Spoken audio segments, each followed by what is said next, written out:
Okay, so I said this earlier in the show. Yes, I was wrong about Tyler Van Dyke.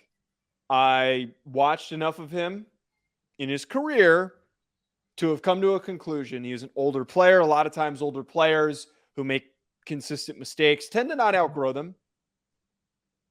He played the game of his life. Completely. He has some of the best receivers he's had in his career. That is the best offensive line he has had in his career. That run game is fantastic. I said that coming into the game, that their offensive line has some young pieces, and Francis Mauigoa is the best freshman offensive lineman in the country. Credit to Mario Cristobal for getting him and that whole group ready to go. He knows how to coach and get offensive linemen ready. There are a lot of explosive offensive weapons, and on the defensive side of the football, there are a number of first-round picks. Leonard Taylor, Cam Kitchens. I'm high on both of those players. Go check my pre-draft board that I did on my other channel. That performance by that team collectively as a whole was exciting to watch. I think that Miami could do damage in the ACC. And the other thing, too, about this is I was one of the few people that was willing to put Miami high up in the ACC in my power rankings each week. A lot of people were willing to say that they're a back half of the ACC team. I'm going to be willing to be more bullish and put them even higher than that because UNC looked like crap against App State. Still, it's week 2. We need to see how they finish. We need to see how they play against Florida State. I will, though, say this much. I put a lot of onus on Jimbo Fisher in the lack of execution by the team to not take advantage of the critical special teams errors in the beginning of that game, to not take advantage points on them, but to not ride that momentum, to be aggressive, to attack, to try and create an even bigger lead. There was no juice. It was soft. The approach by that team had no energy. That Texas A&M team had no energy. So by the end of the game, when you're getting punched in the dick the whole game, there was no energy to fight back. I put all of that on Jimbo Fisher for that performance. I give Miami credit for showing up and completely choking out a team that did not want to play.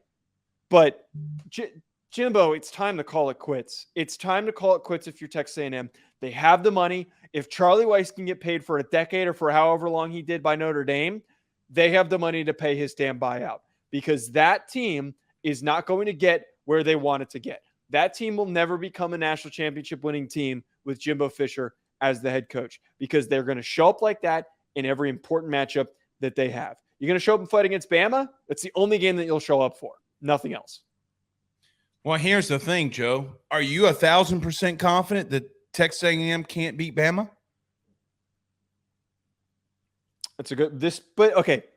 If they beat Bama on a down year and they finish with 5-6 wins, which I still think is how they're going to finish, like I predicted at the beginning of the year. Well, let me ask you this. Let me do hypothetically.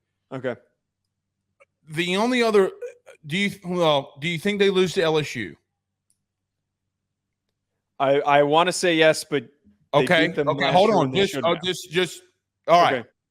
Can they beat Mississippi State? No. I know my Mississippi State wasn't perfect yesterday, but no, I don't think so.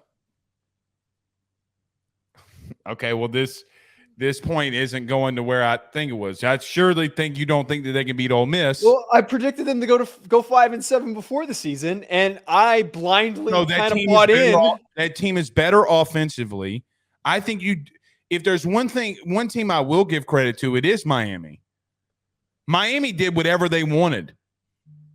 Miami out-athleted them, okay? Without question, Texas A&M got out-athleted with all those 5 stars. That's my whole point, Blake, is that Texas A&M, their roster is as athletic, if not more athletically talented than Miami. They have all of those guys, and none of them are coached up. That is on your – yes. What? Texas A&M, we talk about this the whole offseason. Yeah, but Joe, just because it says – so here's the thing about blue chip ratio and all that shit. It doesn't matter when I can watch the film and say that Miami has more athletes than Texas does. Texas A&M does, excuse me. Because bottom line is – it's not a Miami take, though. My point is that Jimbo is not getting any of these guys ready. None of those guys were ready to play in that game. All right, I'm going to push back a little bit. I do agree with you that this looks really bad on Jimbo. I don't think that they should fire him just yet. If this continues, yeah, okay. If you can't finish out the season, I think I hate when people want to call for a coach not named Mel Tucker, fire him after week 2. Joe, he could run look, this season has more 2007 vibes than I think I can ever remember. All right. You could have teams with multiple losses in divisions, okay, that you haven't ever seen before. Mm-hmm. So let me just say this. Number one, I don't agree with you about they didn't have things ready. Now, here's the thing. Miami ran for 77 yards offensively. 77. They could not run the ball on them. They got shut down. They got bailed out by Tyler Van Dyke and fantastic play calling. Fantastic play calling. Defensively, they did not have a good enough game plan for Van Dyke. They got pressure on him. They sent blitzes. Van Dyke just picked them apart. But when it was athlete on athlete, that offensive line got pieced apart by a really good defensive line. It shows up in those rushing stats for Miami. I look at Miami and look down the road and say that Miami-Florida State game is a must-watch. A must-watch game, Miami versus Florida State. I still think Florida State's a better team than them. Yes. Just want to look, you had 13 sophomores and 3 freshmen starting yesterday for Texas A&M. How are they going to respond as they continue to grow and get more experience? That would be the question that I would want to know. I do agree with you that Jimbo's got to figure some shit out or they need to fire him. But fire him for who? I don't know off the top of my head right now who are the best coaching candidates. I mean, like, why wouldn't you go after Deion? If you say Sonny Dykes, I'm shutting the show off. No. Why wouldn't you go after Deion Sanders? Like, why wouldn't I do that? Okay, well, first off, have you ever been to the state of Texas? I have not. I mean, Deion will not be the head coach. He was a Dallas Cowboy. What? He's got ties to Texas. It's true.